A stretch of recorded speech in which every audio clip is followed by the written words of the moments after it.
نحمده ونصلي على رسوله الكريم اما بعد فاعوذ بالله من الشيطان الرجيم بسم الله الرحمن الرحيم رب اشرح لي صدري ويسر لي امري واحلل عقدة من لساني يفقهوا قولي.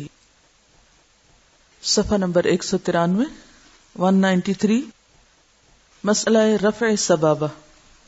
رفع کا کیا معنی ہوتا ہے؟ اٹھانا. اور سبابہ کہتے ہیں شہادت کی انگلی کو. سب و شتم کس کو کہتے ہیں؟ گالی گلوچ کو. تو عموماً لڑائی جھگڑے کے وقت جب کسی کو تانا دیا جاتا ہے یا لڑائی جھگڑا کیا جاتا ہے تم کہہ کے، تو یہ اسی انگلی کو یعنی شہادت کی انگلی کو ہی استعمال کیا جاتا ہے. تو اس لیے عربی میں اس کو سبابہ کہتے ہیں. تو اس انگلی کا اٹھانا نماز میں کیا معنی رکھتا ہے؟ اس کے بارے میں حضرت ابن عمر رضی اللہ تعالی عنہ روایت کرتے ہیں کہ رسول اللہ صلی اللہ علیہ وسلم جب نماز کے قاعدہ میں، قاعدہ کس کو کہتے ہیں؟ بیٹھتے ہوئے، سٹنگ پوزیشن. نماز کے قاعدہ میں بیٹھتے تو اپنے دونوں ہاتھ اپنے دونوں گھٹنوں پر رکھتے اور اپنی داہنی انگلی جو انگوٹھے کے نزدیک ہے اٹھا لیتے. پس اس کے ساتھ دعا مانگتے، یعنی یہ اٹھی بھی ہوتی تھی جب آپ دعا مانگتے. حضرت عبداللہ بن زبیر رضی اللہ عنہ روایت کرتے ہیں کہ رسول اللہ صلی اللہ علیہ وسلم جب نماز میں تشہد پڑھنے بیٹھتے تو اپنا دایاں ہاتھ دائیں اور بایاں ہاتھ بائیں ران پر رکھتے اور شہادت کی انگلی کے ساتھ اشارہ کرتے اور اپنا انگوٹھا اپنی درمیانی انگلی پر رکھتے. درمیانی انگلی کون سی؟ جو سب سے بڑی انگلی ہے، اور انگوٹھا، تو ان دونوں کو باہم جوڑ لیتے. نبی صلی اللہ علیہ وسلم دائیں ہاتھ کی تمام انگلیوں کو بند کر لیتے. ٹھیک ہے. اب آپ جب تینوں انگلیاں یہ بند کریں گے اور ایک اٹھائے رکھیں گے تو خود بخود یہ جو مڈل فنگر ہے، یہ جو سب سے بڑی ہے انگلی، یہ انگوٹھے کے ساتھ آٹومیٹکلی لگ جائے گی. یعنی ایسا نہیں کہ دو کھلی چھوڑنی ہے، بلکہ ایک انگلی اٹھانی ہے، تین انگلیاں بند، اور تین انگلیاں پھر جا لگیں گی کس کو؟ انگوٹھے کو.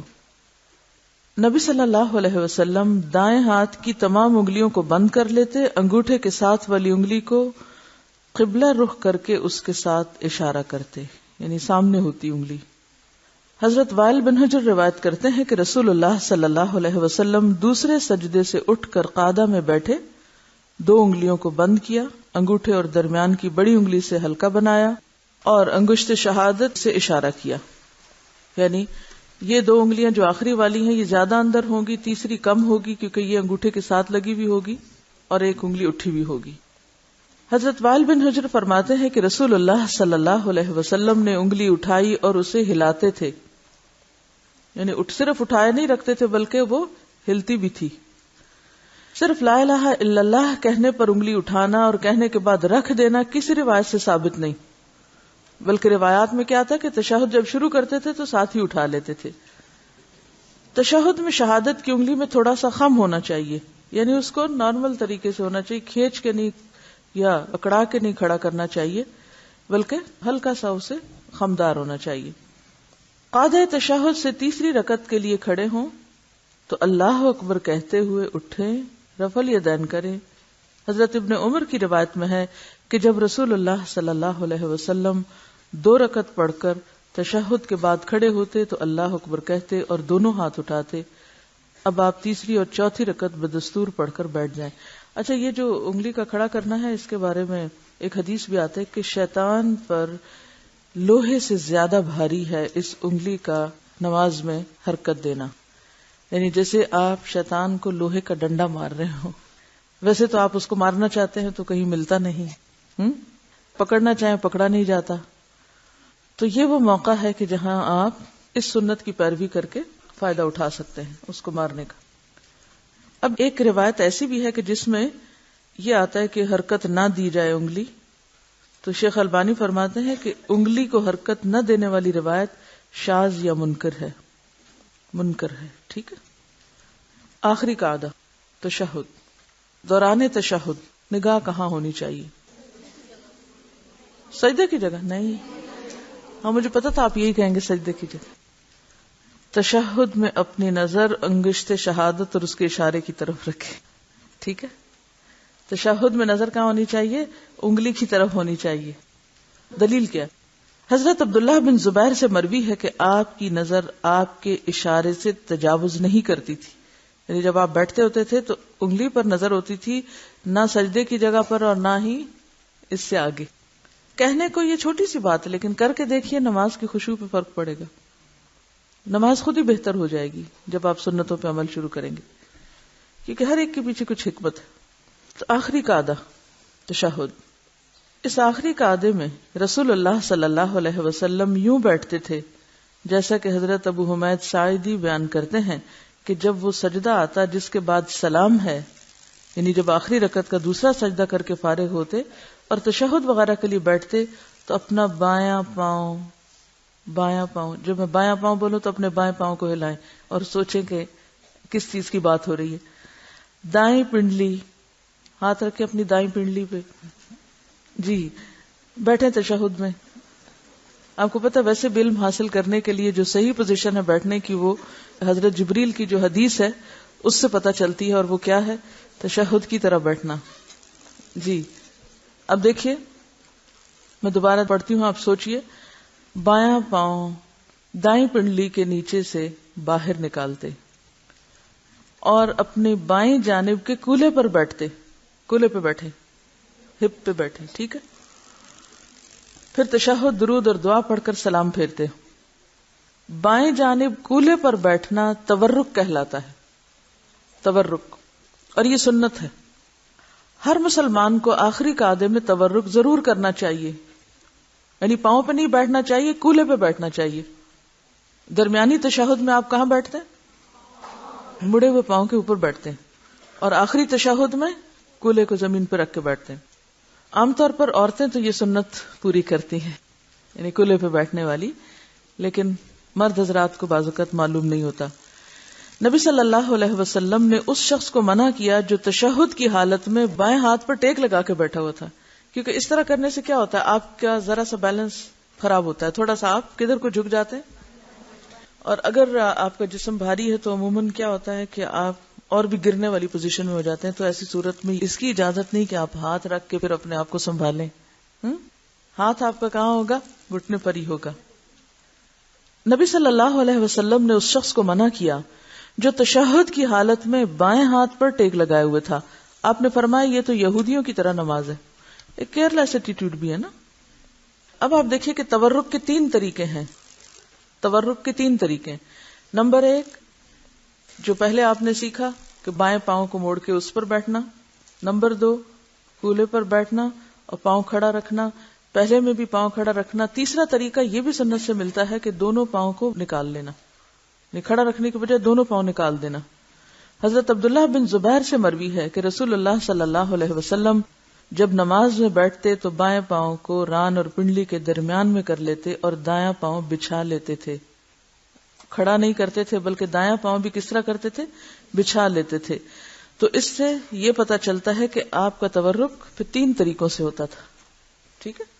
پہلا طریقہ جس میں دایاں پاؤں کھڑا اور بائیں پاؤں پر بیٹھے. دوسرا طریقہ جس میں دایاں پاؤں کھڑا اور بائیں کولے پہ بیٹھے. تیسرا طریقہ جس میں دایاں پاؤں اور بایاں پاؤں دونوں ہی بچھے ہوئے اور کولے پہ بیٹھے ہوئے. ٹھیک ہے. جب آپ اس قاعدے میں بیٹھیں تو پہلے اتحیات پڑھیں، یعنی آخری قاعدے میں، جس طرح دوسری رکعت پڑھ کر آپ نے قاعدے میں پڑھی تھی، اور رفع سبابہ بھی بدستور کریں. اتحیات ختم کر کے مندرجہ ذیل درود شریف پڑھیں. اللہم صلی علی محمد وعلی آل محمد کما صلیت علی ابراہیم وعلی آل ابراہیم انک حمید مجید. اللہم بارک علی محمد وعلی آل محمد کما بارکت علی ابراہیم وعلی آل ابراہیم انک حمید مجید. یا الہی رحمت فرما محمد صلی اللہ علیہ وسلم اور آل محمد پر جس طرح تو نے رحمت فرمائی ابراہیم علیہ السلام اور آل ابراہیم پر، بے شک تو تعریف والا اور بزرگی والا ہے. یا الہی برکت فرما محمد صلی اللہ علیہ وسلم اور آل محمد پر جس طرح تو نے برکت فرمائی ابراہیم علیہ السلام اور آل ابراہیم علیہ السلام پر، بے شک تو تعریف والا اور بزرگی والا ہے. یہ درود بھی پڑھ سکتے ہیں. اللہم صلی علی محمد وعلی ازواجہ وذریتہ کما صلیت علی آل ابراہیم وبارک علی محمد وعلی ازواجہ وذریتہ کما بارکت علی آل ابراہیم انک حمید مجید. ٹھیک ہے، بخاری کی روایت ہے. کبھی پڑھا یہ دوسرے والا؟ تکلیف بھی ہوتی ہے نا نئے نئے کام کرنے سے. ہاں، ورائٹی اچھی ہوتی ہے چیزوں میں، شور اس میں ایک تکلیف تو ہوتی ہے نا. کیا؟ روز سوچنا کہ آج کپڑے کون سے پہنوں. ہاں، کتنی دیر کھڑے رہتے ہیں الماری کے سامنے سلیکشن میں، جوتا کون سا ہو، پھر پرس کون سا لیا جائے. کیوں چینج کرتے ہیں؟ ایک ہی کیوں نہیں اٹھا کے روز پہن لیتے؟ چینج اچھا لگتا ہے. تو صرف دنیا کے کاموں میں، نماز کے مختلف اذکار میں بھی چینج اچھا لگے گا آپ کو. لیکن ہم دنیا کے کام کرتے ہوئے چینج میں وقت لگانے کو کوئی برا نہیں مانتے، تکلیف اٹھانے کو عین سعادت سمجھتے ہیں. لیکن اگر ہم واقعی سوچے نا کہ اچھا آج درود شریف کون سا پڑھنا ہے، تو ہم گھبرا اٹھے گا اور نماز لمبی ہو جائے گی، جلدی کرو. اسی لیے ہماری نمازیں بے روح ہو گئی ہیں، کیونکہ ہم نے بچپن سے جو صیغہ رٹا ہے بس وہ رٹایا 2 یا 3 سانسوں میں سب پورا ہو جاتا ہے. ترجمہ ہے: اے اللہ، محمد صلی اللہ علیہ وسلم، ان کی بیویوں اور ان کی اولاد پر رحمت فرما، جیسا کہ تو نے آل ابراہیم پر رحمت فرمائی، اور محمد صلی اللہ علیہ وسلم، ان کی بیویوں اور ان کی اولاد پر برکت فرما، جیسا کہ تو نے آل ابراہیم پر برکت فرمائی. بے شک تو تعریف والا اور بزرگی والا ہے. نوٹ: کسی بھی صحیح روایت میں درود شریف میں سیدنا یا مولانا کا لفظ موجود نہیں ہے. اور آپ کا پسندیدہ درود کون سا ہے جو آپ سنتے رہتے ہیں کئی سالوں سے؟ پڑھیں ذرا سٹون میں. جی، سیدنا و مولانا بہت زیادہ استعمال ہوتا ہے، لیکن حیرت کی بات ہے کسی صحیح حدیث میں یہ دونوں لفظ نہیں ہیں. ایسا نہیں کہ یہ لفظ بولنا غلط ہے، اگرچہ آپ نے اپنے لیے سیدنا پسند نہیں کیا، لیکن لفظ کے اعتبار سے یا معنی کے اعتبار سے کوئی ایسی بات نہیں. لیکن کسی صحیح حدیث میں ایسا آیا ہی نہیں. رسول اللہ صلی اللہ علیہ وسلم نے صحابہ کو جو درود سکھایا تھا، جب اس میں یہ الفاظ نہیں تو ہمیں بھی اضافہ نہیں کرنا چاہیے. حافظ ابن حجر رحمہ اللہ فرماتے ہیں کہ جو الفاظ رسول اللہ صلی اللہ علیہ وسلم سے منقول ہیں ان کی پیروی راجح ہے. راجح کا کیا معنی؟ اس کو ترجیح دی جائے گی. دیکھیں، جب آپ کے سامنے کوئی ٹیکسٹ آتی ہے نا تو عموماً آپ اس کو عقل پر پرکھتے ہیں کہ لفظی معنی میں تو کوئی غلطی نہیں، ٹھیک ہے لے لیتے ہیں. لیکن پھر آپ کے سامنے اس سے بہتر بات آتی ہے، اور وہ کیا ہوتی ہے کہ آپ نے یہ یوز نہیں کیا. اچھا، پہلے کا جواز ضرور ہے، یعنی اگر وہ اس کتاب میں لکھا ہوا ہے یا یہاں بولا ہوا ہے اس کا جواز موجود ہے، لیکن جواز کے باوجود کیوں چھوڑیں گے جواز کے باوجود؟ کہ آپ صلی اللہ علیہ وسلم نے خود جب اپنے لیے پسند نہیں کیا تو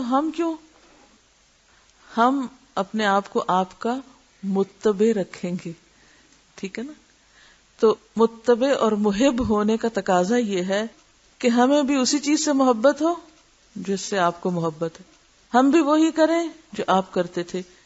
کم از کم نیت اور ارادے میں تو شامل کر لیں. اس وقت ہم یہ نہیں کہیں گے تو اس میں کیا خرابی ہے. یہ خرابی نہ بھی ہو، چوائس کی بات ہے نا، یہ محبت کی بات ہے. تو جب تک آپ سے محبت نہ ہو ایمان مکمل نہیں ہوتا اور اطاعت کا حق بھی ادا نہیں ہوتا. محبت عقل کے تابع ہوتی ہے، ہاں، محبت عقل کے تابع نہیں ہوتی. تو اگر ہمیں ابتدا میں ایک چیز عقل سے ٹھیک بھی لگ رہی ہو لیکن سنت اس کے برعکس آ جائے تو ایک لمحہ نہیں دیر کرنی چاہیے سنت کی طرف پلٹتے ہوئے، کیونکہ ایک آپ کی چوائس ہے اور ایک ہماری چوائس ہے. تو ہمیں اپنی چوائس قربان کرنی ہے آپ کی چوائس پر.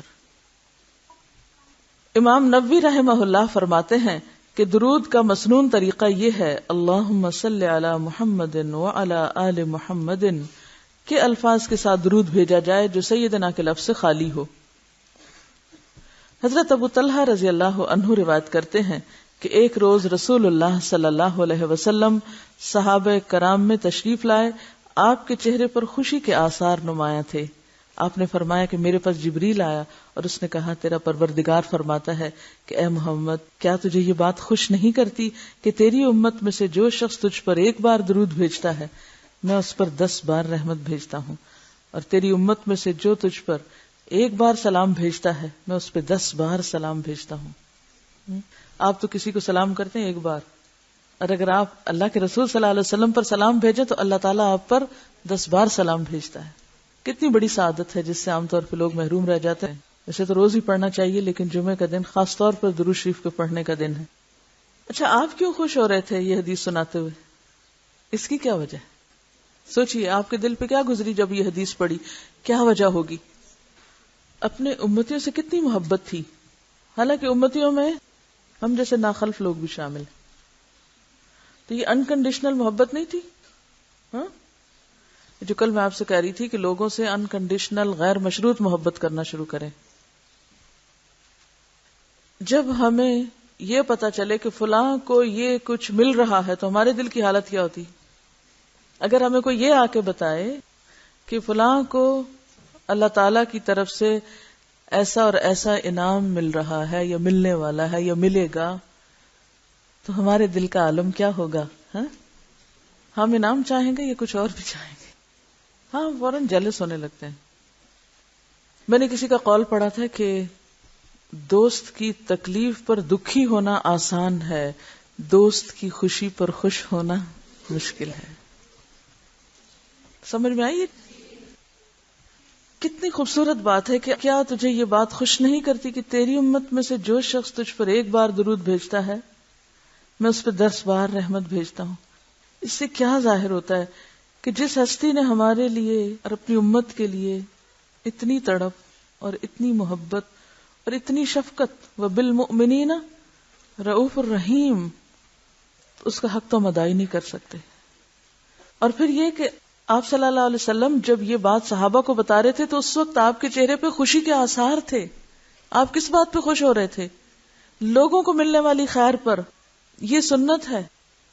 یہ سنت ہے کیا کہ جب دوسروں کو خیر اور بھلائی پہنچے تو ہم کیا کیا کریں؟ دل سے خوش ہوا کریں، دل میں ملال نہ رکھا کریں. یہ اللہ کی تقسیم ہے، یہ اللہ کے فیصلے ہیں کہ کسی کو کوئی بھلی چیز مل گئی. آپ کو اپنا حصہ مل رہا ہے، آپ کو کیوں پریشانی ہے؟ ہم اپنا حصہ بھول جاتے ہیں اور جو دوسروں کو مل رہا ہے اس پہ تکلیف اٹھانے لگ جاتے ہیں. یہی تو شح، یہی تو بخل ہے. ایسے لوگ جن کے اندر بخل ہو، شح، وہ خوش کیسے ہو سکتے ہیں؟ جس کا دل بڑا ہوگا، دوسروں کی خوشی پہ، دوسروں کی کامیابی پر وہ خوش ہو رہا ہوگا تو وہی خوش رہ سکتا نا. یہی خوش ہونے کا راز ہے. ہمارے بہت سے غم، گھٹن، رنج، تکلیفیں، پریشانیاں اسی بات پر تو مبنی ہے کہ ہم کسی کو ملنے والی خیر اور بھلائی پر خوش ہو نہیں سکتے. ہم کہتے ہیں ہمیں کیوں نہ ملی، اور صرف ہمارے لیے کیوں نہیں.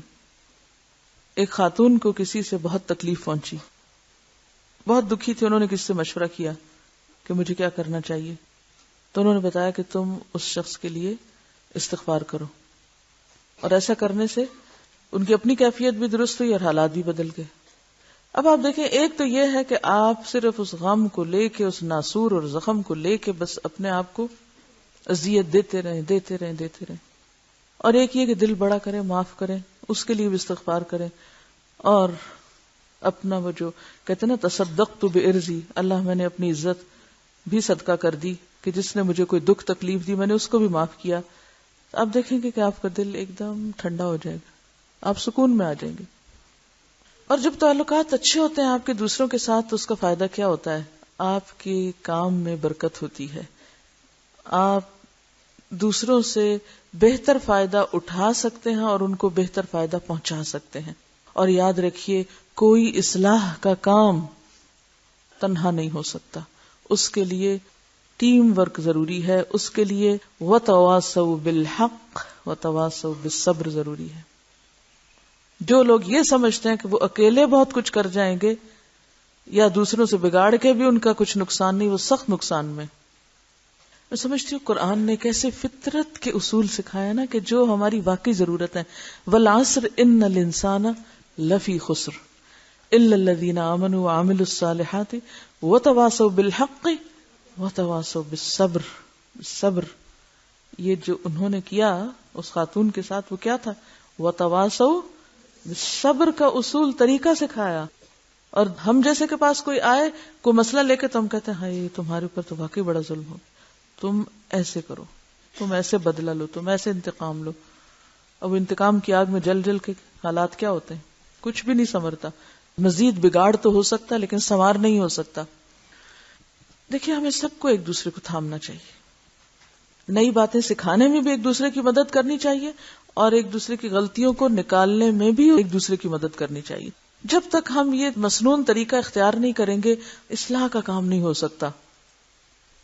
مثلاً آپ سب آج کل بڑی فکر میں ہیں کہ نماز کیسے پڑھیں، اتنی ساری چیزیں ہو گئی ہمیں نہیں سمجھ آ رہی، ہم کنفیوز ہو رہے ہیں، ہم پاؤں کہاں رکھیں، ہم ٹانگ کہاں رکھیں، ہم کھڑے کیسے ہوں، ہاتھ کہاں رکھیں. اور وہ ایک آسان طریقہ بتاؤں، ہر شخص دوسرے کی مدد کرے. آپ میں سے جیسے خاص طور پر جو ہاسٹل میں لوگ رہ رہے ہیں وہ اپنے اپنے کمروں میں پیئرنگ کر لیں، اپنے جیسے بھی ہر دو لوگ گروپ ہو جائیں. ایک پڑھے اور دوسرے کو تم جائزہ لو، میں نے کہاں غلطی کی مجھے بتاؤ. پھر دوسرا پڑھے اور پہلا بتائے. چاہے 2 نفل الگ سے ہی پڑھ کے تو اپنا ٹیسٹ کر لیں. اچھا میں پڑھتی ہوں تم مجھے دیکھتی جاؤ میں نے غلطی کہاں کی، کیونکہ بعض اوقات خود پتہ ہی نہیں چلتا کہ اچھا وہ ہاتھ ہم نے کہاں رکھ دیے یا کون سی چیز. مثلاً میں ہاتھ رکھتی تھی تو مجھے پتہ ہی نہیں تھا میرا یہ انگوٹھا اوپر اٹھا رہتا تھا نا، تو کسی نے مجھے توجہ دلائی کہ یہ انگوٹھا کیوں آپ اٹھا کے رکھتی ہیں، اور مجھے پتہ ہی نہیں تھا کہ اٹھا ہوا ہے. تو وہ چیز جو ہم خود نہیں دیکھتے اپنی، وہ دوسرا دیکھ کے ہمیں بتا سکتا ہے. الہی کہ ہم میں کرٹیسزم لینے کا حوصلہ ہو جو ہونا چاہیے اپنی اصلاح کے لیے.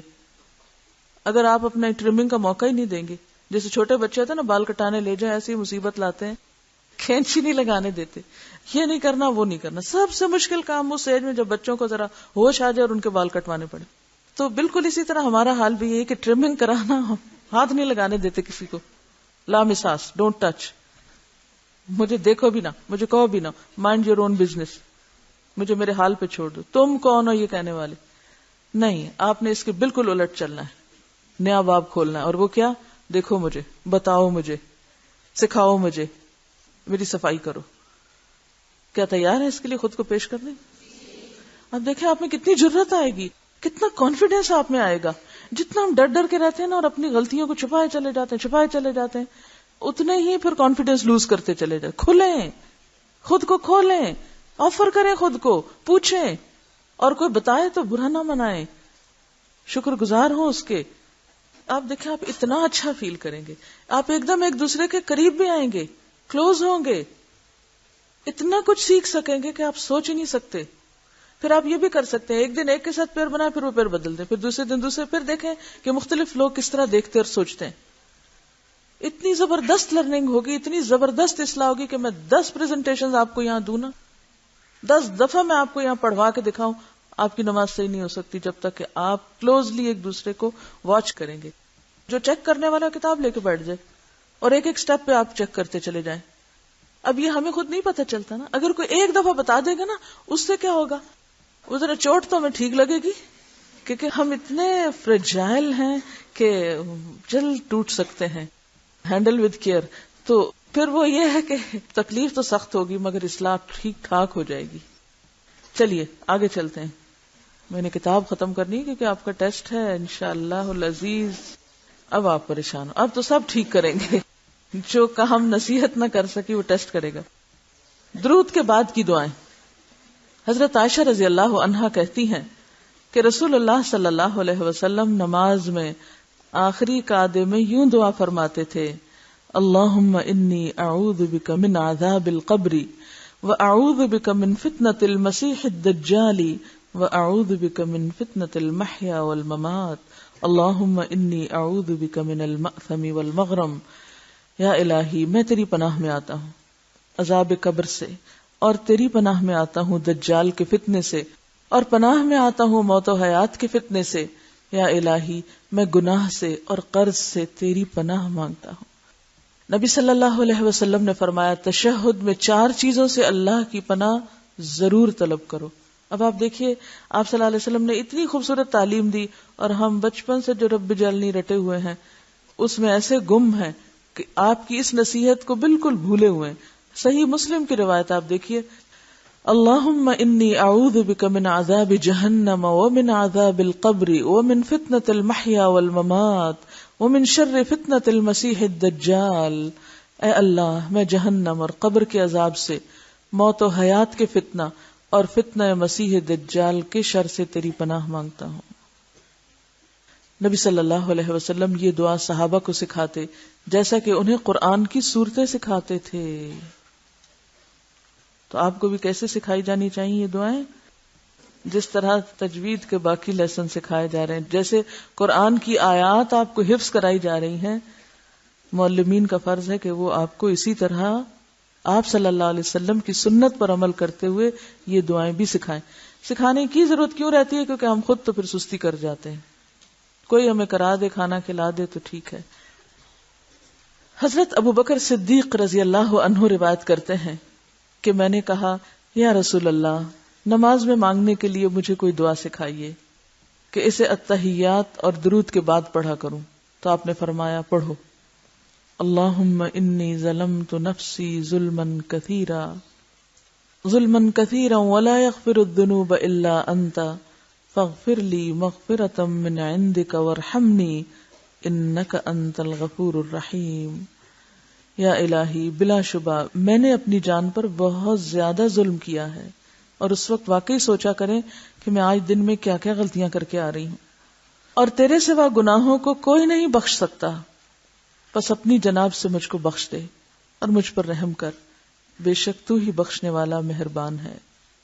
حضرت علی ابن ابی طالب رضی اللہ عنہ بیان کرتے ہیں کہ رسول اللہ صلی اللہ علیہ وسلم تشہد کے بعد سلام پھیرنے سے قبل یہ دعا پڑھتے تھے. اب آپ دیکھیے کہ ایک سے زائد دعائیں ہیں.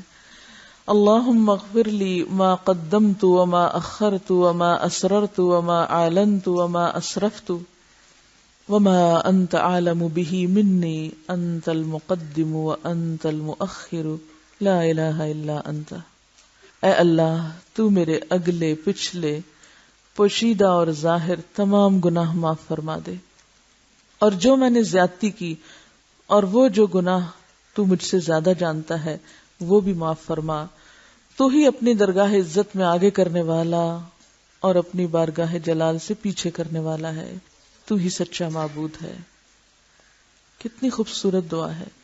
یا اللہ، جو گناہ میں پہلے کر چکی اور جو بعد میں کیے میں نے، اور جو چھپ کے کیے اور جو ظاہر ہو گئے، اور جو میں نے زیادتی کی اور جو تو مجھ سے زیادہ جانتا ہے. یعنی کچھ تو ایسے نا جو اپنے گناہ ہمیں یاد ہیں یا ہمارے ذہن میں ہوتے ہیں تو ان کو سوچ کے ہم معافی مانگتے ہیں، اور کچھ ایسے ہوتے ہیں جو ہمیں خود نظر بھی نہیں آتے.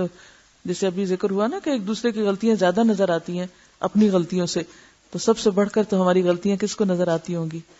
اللہ پاک کو. تو پھر یہ دعا مانگنا کہ اللہ، جو تو مجھ سے زیادہ جانتا ہے یعنی میرے بارے میں، وہ بھی معاف کر دے، اور تو ہی آگے کرنے والا ہے یعنی اپنے قریب کرنے والا ہے، اور تو ہی پیچھے کرنے والا ہے یعنی اپنی بارگاہ سے، یا پھر نیکیوں میں آگے کرنے والا اور پیچھے کرنے والا، یا پھر عزت اور مقام میں آگے کرنے والا اور پیچھے کرنے والا. تو ہی سچا معبود ہے یعنی ہر بھلائی تو تیرے ہاتھ میں ہے. اللہم مالک الملک تؤتی الملک من تشاء وتنزع الملک ممن تشاء وتعز من تشاء وتذل من تشاء بیدک الخیر انک علی کل شیء قدیر. نماز کا اختتام.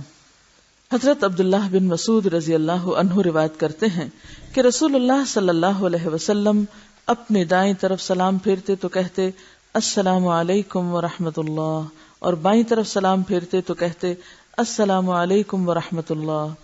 حضرت وائل بن حجر رضی اللہ عنہ روایت کرتے ہیں کہ میں نے رسول اللہ صلی اللہ علیہ وسلم کے ساتھ نماز پڑھی. آپ دائیں طرف سلام پھیرتے تو کہتے السلام علیکم ورحمۃ اللہ وبرکاتہ، اور بائیں طرف سلام پھیرتے تو کہتے السلام علیکم ورحمۃ اللہ. فرق ہو گیا، یعنی دائیں طرف سلام میں برکاتہ کا اضافہ فرماتے. چند مزید احکام. نمبر 1، نبی صلی اللہ علیہ وسلم نے فرمایا نماز میں سانپ اور بچھو مار ڈالو. یعنی ویسے تو یہ ہے نا کہ قوموا للہ قانتین، ساکت، سکوت، خاموشی جم کے انسان نماز پڑھے، لیکن اب یہ نہیں ہے کہ اگر کوئی چیز آپ کے اوپر حملہ آور ہونے لگی تو آپ کو نہیں میں نماز پڑھ رہی ہوں، کاٹتی تو کاٹے میں تو نماز پڑھ رہی ہوں. نہیں، نماز کے اندر بھی اگر مار کے پھر نماز کنٹینیو کریں تو کر سکتے ہیں. ہاں اگر بھاگ دوڑ کے مار رہے ہیں تو اس میں نہیں. نمبر 2، نماز میں بچے کو اٹھانے سے نماز باطل نہیں ہوتی. یہ مسئلہ خواتین کے لیے جاننا بے حد ضروری ہے، کیونکہ مائیں اپنے رویے سے بچوں کو نماز سے نفرت دلا دیتی ہیں. وہ رو رہے ہیں، چیخ رہے ہیں، چلا رہے ہیں، اور ماں چپ کر کے کھڑی ہے اور ان کی طرف توجہ نہیں کر رہی، تو اس سے کیا ہوتا ہے کہ بچے نماز کو ایک خوفناک چیز سمجھنے لگتے، وہ لاشعور میں بیٹھ جاتی ہے نا نماز سے گھبراہٹ، وہ بڑے ہو کے بھی نہیں پڑھ پاتے.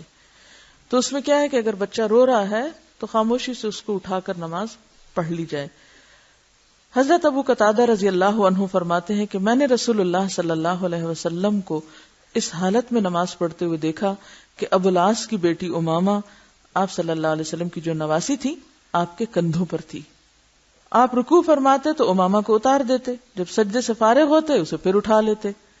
یعنی جتنی دیر تک آپ کھڑے ہیں نا، اگر اتنی دیر بھی بچہ ساتھ ہے نا تو اس کو چین آ جائے گا. رکوع کے وقت آپ ساتھ چارپائی پہ اس کو لٹا دیں اور پھر سجدہ کر لیں، تو آپ دیکھیں گے کہ جب دوبارہ اٹھیں گے پھر اٹھا لیں تو وہ کچھ نہیں کہو، چند دن کے بعد اس کو ویسے ہی پتا، پھر وہ آپ کو ویسے بھی چھوڑ دے گا. اسے پتا ہے کہ آپ یہ کیا کر رہے ہیں، یہ آپ کا روز کا معمول ہے اور آپ کو یہ کرنا ہے. لیکن ہمارے یہاں کیا ہوتا ہے کہ جب کوئی نماز پڑھ رہا ہوتا ہے اور بچہ قریب بھی آتا ہے کہتے پکڑ لو اس کو، وہ دیکھو ماں کو نماز نہیں پڑھنے دے رہا. بچہ ماں کے کپڑے پکڑ کے کھینچ رہا ہے اور وہ کھینچنے والا بچے کو کھینچ رہا ہے، اور اس جنگ میں ایک عجیب منظر ہوتا ہے. یہ سخت زیادتی کی بات ہے اور ناسمجھی کی بات ہے. جب اللہ کے رسول صلی اللہ علیہ وسلم اپنے بچے نہیں، اپنے نواسوں کو اور نواسی کو، حضرت حسن حسین کا تو آپ نے پڑھا، یہ نواسی کو نہیں، لڑکی کو، مرد ہوتے ہوئے بھی ایک چھوٹی بچی کو بھی اگر اٹھا کے کندھے پہ نماز پڑھ سکتے ہیں، بلکہ پڑھا سکتے ہیں لوگوں کو، یعنی ایون امام کے طور پر، تو ہمیں کیا مشکل ہے؟ ہمارا کیا مقام اور درجہ ہے کہ ہم سمجھے کہ نہیں ہماری نماز نہیں ہوتی. اور خاص طور پر ایسے ملکوں میں، ایسی جگہوں پر جہاں آپ آل الون ہیں. عموماً آپ نے دیکھا ہوگا کہ بچیاں شادی کے بعد ایسی جگہوں پہ بعض اوقات چلی جاتی ہیں جہاں ان کے پاس کوئی ہیلپ نہیں، کوئی سپورٹ نہیں، کوئی دوسرا بندہ بشر نہیں. اب کیا آپ نماز نہیں پڑھیں گے؟ خاص طور پر مغرب کی نماز. اور آپ عام طور پہ دیکھیں گے شیطان کی حرکت کہ مغرب کے وقت بچے بے وجہ رونا شروع کر دیتے ہیں بعض اوقات، اور نماز کا وقت بھی اتنا تھوڑا ہوتا ہے کہ یا پھر نماز چھوڑیں تو یا بچہ چھوڑیں، تو آپ دونوں ہی نہ چھوڑیں، دونوں کو اکٹھا کر لیں. ٹھیک ہے. نبی صلی اللہ علیہ وسلم نے فرمایا نماز میں ادھر ادھر دیکھنا بندے کی نماز میں شیطان کا حصہ ہے، یعنی یہ بے وجہ دیکھنا، یعنی اگر اچانک سانپ بچھو نظر آ گئے تو وہ اور بات. نبی صلی اللہ علیہ وسلم نے نماز میں پہلو پر ہاتھ رکھنے سے منع فرمایا. نبی صلی اللہ علیہ وسلم نے فرمایا جب کسی کو نماز میں جمائی آئے، یعنی یون کریں، تو اسے حد المقدور روکیں. مقدور کا کیا مطلب؟ قدرت بھر، جتنی طاقت، کیونکہ اس وقت شیطان منہ میں داخل ہوتا ہے. ایک روایت میں ہے کہ جمائی کے وقت ہا ہا نہ کہو، یعنی جمائی کے ساتھ آواز نہیں آنی چاہیے کیونکہ اس سے شیطان خوش ہوتا ہے. بعض لوگ ہوتے ہیں نا جمائی لیتے تھے آخر میں او کی آواز نکالتے ہیں، یہ آواز پھر شیطان کو خوش کرنے والی، یہ نہیں ہونی چاہیے. نبی صلی اللہ علیہ وسلم نے فرمایا لوگوں کو نماز کی حالت میں نگاہیں آسمان کی طرف اٹھانے سے باز آ جانا چاہیے، یعنی خاص طور پر آسمان کی طرف مت دیکھیں نماز میں، ورنہ ان کی نگاہیں اچک لی جائیں گی، یعنی ادب کے خلاف ہے. ہمیں اللہ کے سامنے ادب اور احترام کے ساتھ کھڑے ہونا چاہیے، اور ادھر ادھر دیکھنا یا آسمان کو دیکھنا جو ہے درست نہیں. اس وقت بھی بہتر یہی ہے کہ نیچے ہی دیکھیں. ویسے اگر آپ آسمان کو دیکھ کے آپ کے دل میں دعا آ رہی ہے نماز کے علاوہ تو آپ مانگ لیں، کوئی بات نہیں، رب کو پکاریں، اوپر دیکھیں نیچے دیکھیں، اس سے کوئی فرق نہیں پڑتا. کیونکہ آپ صلی اللہ علیہ وسلم بھی قد نرا تقلب وجهك في السماء فلنولینک قبلۃ ترضاها، تو اس میں عام حالات میں دیکھنے میں حرج نہیں. حضرت صاحب نے معاویہ کے ساتھ مقصورہ میں جمعہ پڑھا، علاقے کا نام ہے. جب امام نے سلام پھیرا تو حضرت صاحب نے کھڑے ہو کر نماز شروع کر دی. حضرت معاویہ کہنے لگے آئندہ ایسا نہ کرنا، کیونکہ رسول اللہ صلی اللہ علیہ وسلم نے فرمایا ایک نماز کو دوسری نماز کے ساتھ نہ ملا، ان کے درمیان کلام کرو یا جگہ تبدیل کرو. ٹھیک ہے، یعنی یہ نہیں جہاں آپ نے فرض پڑھے ہیں وہیں پر آپ سلام پھیر کے اسٹریٹ کھڑے ہو کے سنت شروع کر دیں، ایسا نہ کریں. کلام کرنے سے مراد یہ نہیں کہ کسی کو بلا کے باتیں شروع کریں، اس سے مراد یہ کہ ذکر اذکار کوئی تسبیح جیسے اللہ اکبر 3 دفعہ آپ پڑھتے ہیں، اللہ لا الہ الا، یعنی تھوڑا سا وقفہ دے کے پھر آپ شروع کریں، یا پھر ذرا سا آگے پیچھے کو ہٹ جائیں. یہ کیوں؟ Why change? اب دیکھیے کہ یہ بھی تو ہو سکتا تھا کہ ہمیں کہا جاتا اچھا ساری یہ چیزیں رٹ لو اور کرسی پہ بیٹھ جاؤ اور اول آخر ساری پڑھ کے اٹھ جاؤ. بذات خود نماز دیکھیں مسلسل چینج کا نام ہے. کھڑے ہو، رکوع کرو، نیچے جاؤ، پھر اوپر آؤ، پھر بیٹھو، پھر یعنی مسلسل چینج، حرکت، تبدیلی. کیونکہ تبدیلی سے انسان کی کنسنٹریشن زیادہ بہتر ہوتی ہے. نبی صلی اللہ علیہ وسلم نے فرمایا نماز میں انسان اپنے رب سے مناجات کرتا ہے. مناجات کا کیا معنی ہوتا ہے؟ سرگوشیاں، نجوہ سے ہے یہ لفظ. اس لیے اسے چاہیے کہ داہنی جانب نہ تھوکے بلکہ اپنے بائیں قدم کے نیچے تھوکے. یعنی اگر نماز میں کوئی ایسی ضرورت پیش آئی گئی، اب آپ کہیں گے کہ ہائے ٹیشو میں کیوں نہ تھوکے یا کوئی رومال میں، تو ان لوگوں کے پاس یہ دونوں چیزیں نہیں تھیں، تو اب انہیں کوئی تو حل بتانا تھا نا. رسول اللہ صلی اللہ علیہ وسلم نے فرمایا جو شخص نماز میں اونگھے اسے چاہیے کہ لیٹ جائے یہاں تک کہ اس کی نیند پوری ہو جائے، خصوصاً تہجد کے وقت اور رات کی نماز میں. جو کوئی نیند میں نماز پڑھے گا تو اس کو معلوم نہیں کہ ہو سکتا ہے وہ استغفار کر رہا ہے یا اپنے آپ کو بد دعا دے رہا ہے. تو بعض اوقات واقعی ایسے ہوتا ہے کہ بولتے بولتے سو جائیں اگر آپ تھوڑی دیر کے لیے، تو آپ کے منہ سے بالکل الٹ باتیں نکلنا شروع ہو جاتی ہیں یا بات الٹ سمجھ میں آنے لگتی. تو نماز مدہوشی میں پڑھی جانے والی چیز نہیں، ہوش و حواس میں پڑھی جانے والی چیز ہے. اسی لیے بے ہوش شخص سے نماز جو ہے اٹھا لی گئی. زید بن ارقم رضی اللہ عنہ سے روایت ہے کہ ہم نماز میں باتیں کیا کرتے تھے، پھر قوموا للہ قانتین آیت نازل ہوئی تو ہمیں چپ چاپ رہنے کا حکم ہوا اور بات کرنا منع ہو گیا. اگر کوئی شخص سلام کہے تو نمازی زبان سے کچھ کہے بغیر دائیں ہاتھ کے اشارے سے سلام کا جواب دے دے گا. اس سے یہ بھی اندازہ ہوتا ہے نا کہ سلام کا جواب دینا بھی کتنا ضروری. بعض لوگ تو دیکھ کے بھی آنکھیں بند کر لیتے ہیں اور پاس سے گزر کے انجان ہو جاتے ہیں. اس میں ایک بڑی حکمت کی بات ہے. آج الحمدللہ آپ میں سے بہت سو کا مسئلہ حل ہوا ہوگا. کٹھے رہتے ہیں نا، اور ہم نے ذکر کے بارے میں پڑھ لیا، اب ذکر کو بھی دل چاہتا ہے اور پھر لوگ بھی آمنے سامنے آ جا رہے ہوتے ہیں، تو پھر کیا کریں؟ کبھی آپ صبح شام کی دعائیں پڑھ رہے ہیں، کبھی آپ تلاوت کر رہے ہیں، اور پھر جب ایک دوسرے کو سلام نہیں کرتے تو بھی گلٹی محسوس کرتے ہیں. ہوتا ہے نا. تو اس کا حل کیا ہے؟ ہاتھ کے اشارے سے کرو اور اپنا ذکر نہ چھوڑو، تلاوت نہ چھوڑو، پڑھائی نہ چھوڑو، نماز نہ چھوڑو. کیوں اتنی اہمیت ہے اس کی؟ کیوں اہمیت ہے؟ اب یقین مانیے کہ جب کوئی آپ کے پاس سے نگاہیں چرا کے گزرتا ہے یا دیکھ کے انجان بنتا ہے، آپ پہ کیا گزرتی؟ آپ میں سے کتنے لوگوں کو اچھا لگتا ہے کہ کوئی آپ کو دیکھ کے نگاہیں پھیر لے، کوئی آپ کو دیکھ کے راستہ بدل دے، کوئی آپ کو دیکھ کے انجان بن جائے؟ کیسا لگتا ہے؟ انسلٹ بھی محسوس ہوتی ہے. اس شخص کے بارے میں آپ کے خیالات کیسے رہتے ہیں؟ کوئی شخص جو ایسا کر کے گزرے کیسا لگتا ہے؟ تو اتنے بھی مینرز نہیں، اس کو اتنا بھی ادب نہیں، اس کو اتنا بھی اخلاق نہیں، اس کو کسی مسلمان کا حق نہیں پتا. لیکن وہ بیچارہ کیوں ایسے کر رہا ہوتا ہے؟ بعض اوقات وہ پڑھ رہا ہوتا ہے یا غور و فکر فرما رہا ہوتا ہے. ہم حسن ظن کے ساتھ اس کو مارجن دے سکتے ہیں، لیکن ہر وقت اتنے حسن ظن بھی کہاں سے لائیں؟ ابھی تو ایک مسئلہ ہے. تو ایسے میں کیا کرنا چاہیے؟ کسی کے پاس سے بھی گزرے، مثلاً آپ کسی اور سے باتیں کر رہے ہیں، اب یہ بھی نہیں ہو سکتا اس کی باتیں چھوڑ کے اس کے سلام دعا کر لیں. یعنی کئی لوگ تو یہ ہے کہ اگر آپ کسی سے بات کر رہے ہیں تو ان کو کوئی پرواہ نہیں کہ آپ کیا کر رہے ہیں، وہ آئیں گے، باتیں چھڑائیں گے اور آپ سے ہاتھ ملائیں گے، یہ گلے پہ ملنا شروع ہو جائیں گے، اور چاہے آپ کی نماز لیٹ ہو رہی ہو وہ اپنی محبتوں کے اظہار کر کے ہی چلیں گے. تو ایسی صورت میں کیا ہے کہ پھر ایک آلٹرنیٹ دے دیا گیا ہے، اور وہ کیا ہے؟ کوئی بات کر رہا ہو، آپ گزرے، بس صرف ایک جیسچر شو کرنا ہے آپ کو. جی ہاں، کہ آئی کیئر فار یو، میں تمہیں بھولا ہوا نہیں ہوں، میں تمہیں نظر انداز نہیں کر رہا، میں تمہیں اگنور نہیں کر رہا. بس صرف ہلکا سا ہاتھ اٹھا دیں، ہلکا سا اسمائل دے دیں، ہاتھ اٹھا دیں، دیٹس اٹ، کافی انف. اگر ہاتھ بھی بزی ہے تو آپ سر ہلا دیں. آئی مین جیسچر ضرور شو کریں. اس سے آپ دیکھیں گے کہ شیطان کو موقع نہیں ملے گا بدگمانیاں ڈالنے کا، تعلقات خراب کرنے کا. عموماً ایک دوسرے کی اصلاح کیوں نہیں کر سکتے ہم؟ اصلاح کا سب سے مؤثر طریقہ والمؤمنون والمؤمنات بعضهم اولیاء بعض یامرون بالمعروف ینہون عن المنکر. ایک دوسرے کو پکڑنا، وتواصوا بالحق وتواصوا بالصبر. اور آپ یہ کہیں نہیں کوئی بات نہیں، مجھ سے تو نہیں ہوتا، نہیں، ان الانسان لفی خسر، اس کے بغیر خسارہ ہی خسارہ ہے. آپ مصیبت سے بچ نہیں سکتے اگر آپ نے یہ نہ کیا. اس کے کرنے کے لیے آپ کو دوسرے کے دل میں اپنی جگہ بنانی. اس کام کے کرنے کے لیے، کس کام کے کرنے کے لیے؟ امر بالمعروف اور نہی عن المنکر کے لیے، اصلاح کے لیے، وتواصوا بالحق وتواصوا بالصبر کے لیے، ایک دوسرے کی خیرخواہی کے لیے، ایک دوسرے کی اور پھر الٹیمیٹلی اپنی بھلائی کے لیے.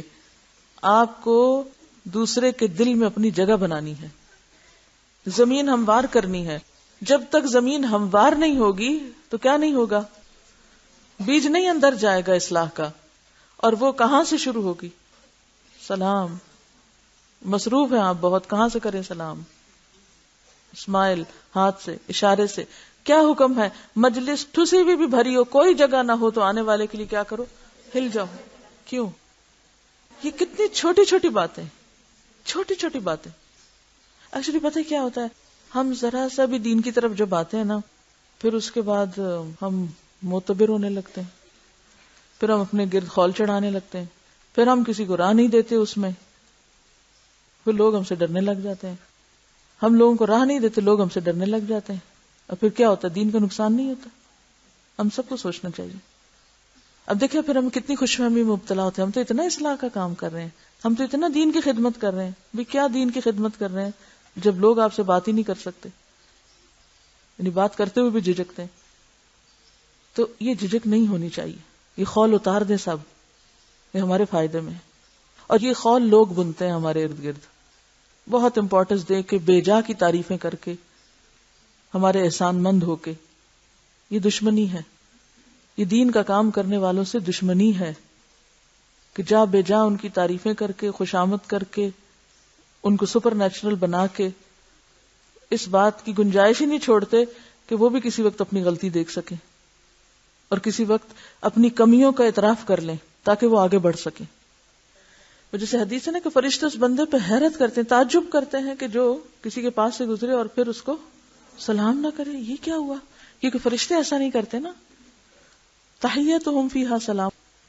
ٹھیک ہے کوئی دور ہے، نہیں آپ کی آواز پہنچ رہی، نہیں آپ ہاتھ ملا، یہ نہیں کہ ہم دوسرے ایکسٹریم پہ پھر پہنچ جاتے ہیں، ہر وقت ہاتھ ہی ملانا چاہتے ہیں، ہر وقت گلے ہی ملنا چاہتے ہیں.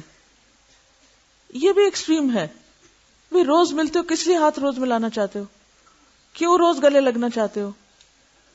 وقت ضائع کرنا ہے. یہ بھی ایکسٹریم ہے. رستوں میں کھڑے ہو جاتے ہو لے کے، نماز لیٹ کر آتے ہو، یہ دوسری انتہا ہے. اعتدال اچھا ہے کہ انسان اسمائل پاس کر دے، ہاتھ سے اشارہ کر دے اور اپنا کام کرتا چلا جائے. ورنہ دوسروں کے لیے کام کرنا بھی تو دوبر ہو جاتا نا، ہم دوسروں کو کسی کام کے قابل نہیں چھوڑتے. یہ بھی ایکسٹریم ہے کہ آپ سلام کرتے رہیں اور پھر وہ جواب ہی نہیں دیتے. یہاں آپ دیکھیے اس حدیث کو میں نے اسی لیے تو چھیڑا کہ نماز میں بھی کیا حکم ہے کہ اگر کوئی سلام کر بیٹھا، اول تو یہ کہ آیا کوئی دیکھ رہا نماز پڑھے تو نہ کرے تاکہ اس کی نماز میں خلل نہ ہو، لیکن اگر اس نے کر دیا ہے تو جواب لازم ہے. اب دیکھیے یہ سب تکبر کی علامت ہے. ہم مانے یا نہ مانے، یہ تکبر کی علامتیں ہیں، اور اگر ان کی اصلاح نہ کی تو اپنا ہی نقصان ہے. یہاں فرض نفل کا کچھ نہیں بتایا ہوا، ہاتھ کا اشارہ یعنی اس حد تک اجازت ہے. اب یہ نہیں کہ آپ عین صحن کے بیچ میں کھڑے ہو جائیں، ہر آنے جانے والے کو ویو کرنا شروع کر، گھر والے پریشان ہو جائیں کہ یہ ایک نئی نماز ہے. اسی لیے حکم کیا ہے؟ کہاں پڑھے نماز؟ اندر چلے جائیں، یا پھر مسجد میں تو سب ایک ہی کام کر رہے ہوں گے نا، وہاں تو ضرورت نہیں پڑے گی. تو یہ آپ دیکھیں کہ خود بخود کہاں پہنچیں گے، خود ہی لمیٹڈ ہو جائے گا سرکل. جب آپ بیسک سنتوں پہ عمل کر لیں گے نا، یعنی مرد جماعت سے پڑھ رہے ہوں گے اور جو خواتین ہیں وہ گھر کے اندر پڑھ رہی ہوں گی، تو سلام دعا کے سلسلے خود ہی کم ہو جائیں گے. لیکن اللہ یہ کہ کبھی ایسا ہو بھی گیا تو اگر ایک ہاتھ سے کر لیا تو اس کی رخصت یا گنجائش کی صورت موجود ہے. بعض اوقات ہم کھانا کھا رہے ہوتے ہیں، بعض اوقات کچھ پڑھ رہے ہوتے ہیں. اب گھر میں ایک شخص آیا تو گھر میں آنے والے کو کیا حکم ہے؟ سلام کرو. اب آپ پڑھ رہے ہیں یا لکھ رہے ہیں تو اس میں آپ اشارے سے، یعنی صرف یہ بتانے کہ ہاں میں نے سن لیا تمہاری بات، جواب دینا لازم ہے. اس خول سے باہر آنا ضروری ہے. آپ دیکھیے کہ جب آپ اسمائل کر کے السلام علیکم بول دیتے ہیں تو یہ کہنے کی ضرورت نہیں ہوتی کہ اچھا ایکسکیوز می. جب کوئی ایکسکیوز می آپ کو کہتا ہے تو آپ ڈر نہیں جاتے؟ مجھے اکثر ایسے ہوتا ہے کہ جب کہتا ہے ایکسکیوز می تو مجھے لگتا ہے پتہ نہیں اب اس کو کیا ہوا ہے جو ایکسکیوز کر رہا ہے، پہلے سے اس نے کوئی وار کرنا ہے مجھ پہ جس کے لیے پہلے سے معافی چاہ رہا ہے. لیکن جب آپ السلام علیکم کہتے ہیں تو ایک دعا دیتے ہیں. کتنا فرق ہے دونوں جملوں میں. اس حدیث سے یہ حکم بالکل نہیں نکل رہا کہ جو کوئی نماز پڑھ رہا ہو تو ہم ڈھونڈ ڈھونڈا کے اس کو جا کے سلام بولنا شروع کر دیں. یہ حکم اس میں بالکل نہیں ہے، اور نہ ہی اس سے یہ حکم نکالا جائے. یہ صرف ایک رخصت یا جواز کی شکل ہے کہ اگر ضرورتاً ایسا کرنا پڑے تو اجازت. اچھا اس میں آپ دیکھیے کہ یہ اس کی ضرورت زیادہ تر کس کو پیش آئے گی؟ عورتوں کو. کیوں؟ کیونکہ وہ گھر کا ایک مرکز ہے. ان کی جو پریزنس کا احساس ہے گھر والوں کو، شوہر کو، بچوں کو، وہ سب اسی پہ ڈیپینڈ کر رہے ہوتے ہیں نا، اور اس کی توجہ چاہ رہے ہوتے ہیں. اب ایک تو یہ کہ آپ ساری نمازیں چھوڑ کے پھر سارا وقت انہی کے پاس بیٹھے ہیں، اور ایک یہ کہ آپ اپنی نمازیں بھی جاری رکھیں اور رخصت سے فائدہ اٹھا کے ان کو پریزنس کا احساس بھی دلاتے رہیں. اصل میں یہ دین کی خوبصورتی ہے، یہ دین کی وسعت ہے، یہ دین کا پریکٹیکل ہونا ہے، قابل عمل ہونا ہے. اگر کھانا کھا رہے ہیں تو بعض اوقات کھانے کے وقفے میں چھوٹی چھوٹی بات کی جا سکتی ہے، بہت باتیں زیادہ تو منع ہے لیکن چھوٹی چھوٹی باتیں ہو سکتی ہیں، اور اس میں اگر کوئی سلام کرتا ہے تو ہاتھ سے جواب دیا جا سکتا ہے. طویل باتیں منع ہے. کیوں طویل باتیں منع کھانے کے دوران؟ ایک تو کھانا طویل بہت ہو جاتا ہے، اس میں وقت خرچ ہوتا ہے. دوسرے ڈائجسٹو سسٹم پہ بھی اثر پڑتا ہے کہ آپ پورے الرٹ ہوتے ہیں، دماغ آپ کا کہیں اور ہوتا ہے. تیسرے سانس کی نالی میں جا سکتا ہے. چوتھے وہ بھول جاتا ہے کہ کتنا کھا چکے. پانچویں دیکھیے، پانچویں بات یہ ہے کہ اگر آپ کسی کے گھر میں ہیں یا آپ کو مزید کوئی کام ہے تو اس میں کیا ہوتا ہے، بہت ڈیلیز ہو جاتی ہیں. پھر عام طور پہ کیسٹ بھی موجود ہے السلام علیکم نام کی. وآخر دعوانا ان الحمد للہ رب العالمین. سبحانک اللہم وبحمدک نشہد ان لا الہ الا انت نستغفرک ونتوب الیک.